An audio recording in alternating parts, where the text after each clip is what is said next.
Does it? Okay, right. There, that was good. All right. Welcome to Omni Football. How do you want to start it? That's fine. Okay. All right, so today we're talking about formations in football. So, so basic rules about football. There are two teams in football. Each team has 11 players on the field, and they are divided usually by different positions on the field. Each team has one goalkeeper. The goalkeeper stays within the penalty box and can use all parts of his body. And then the remaining 10 players on the field are usually divided into three categories. So there's three different types of players. So there's defenders, midfielders, and forwards/strikers.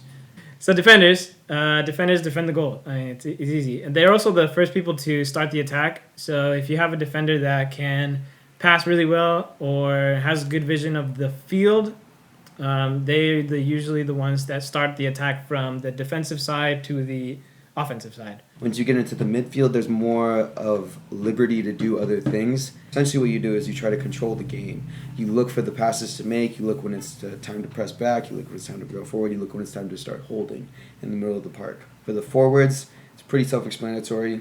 Either you play in the center and you just try to get the ball in the back of the net, or you play on the wings and you do crosses to get someone in the center to get the ball in the back of the net. Keep in mind, don't be too thorough. Okay. Because you were pretty thorough. I like to get thorough, dude. I mean, don't get me wrong, but it's 5 minutes. Okay, I got it. So a current trend in the new scene of the football world is the formation of the 3-4-3. So essentially consists of 3 center backs, 2 wing backs, 2 midfielders, and then 3 forwards.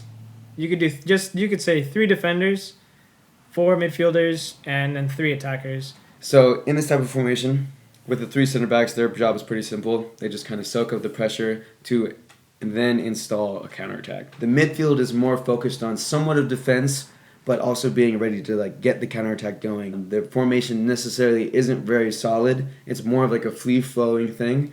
Yeah, the 3-4-3 definitely relies on having 3 really good defenders and then having wing backs. You sit back just long enough to have the opposition come into your half, and then your wing backs, the 2 midfielders/defenders, initiate the counterattack, and so it's then 5 going forward and then 3 staying back. Now 4-4-2. So 4-4-2, I would say, is the most traditional formation. 4-4-2 means 4 defenders, 4 midfielders, and 2 attackers. It's a very defensive formation, and I feel like it's also the most traditional. When you start playing soccer, it's usually a 4-4-2. When you are not as good as your opposition, you usually play 4-4-2. And it kind of allows you to have 2 banks of really strong defensive-minded people, and then 2 attackers that can relieve the pressure as you boot it forward. It's definitely effective in keeping out people from coming down the sides and also from playing in the middle. You find a lot of times that the only way to break down a 4-4-2 is to get people within the lines, passing intricately so that they can create a chance to shoot on the goal. 4-3-3 is kind of a somewhat common formation. It's slowly becoming less common because of the 3-4-3. A team that usually uses it most often is Zinedine Zidane with Real Madrid. This kind of formation gives you a lot of space in the midfield. So if you have 3 very talented midfield players, this is almost ideal. They just have so much space for themselves to move around and then create and then free flow. So the 4-3-3 is, in comparison to the other formations, is a very offensive formation. Last but not least, the 4-2-3-1. So this is kind of, I think, a hybrid formation. The hybrid in terms of it kind of takes a little bit from other formations. You have 4-2 that are all defensive, and then 3 and 1 that are mostly attacking.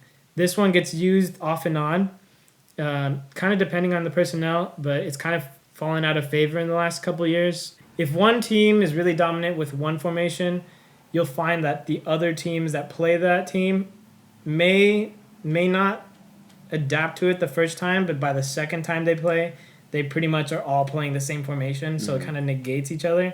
If you have 2 teams playing the same formation, it's generally going to come down to 1 versus 1, man-to-man, kind of who's better at that position, whether it be the strikers to center backs or the midfield to midfield. or winger to winger. It's just who can play it better on the day. But that's it. So thanks for watching. Catch you guys later. I don't know about that. And because of that, that's why it's such a popular formation now. The 3-4-3. 3-4-3. You said 4-3-3. Fuck.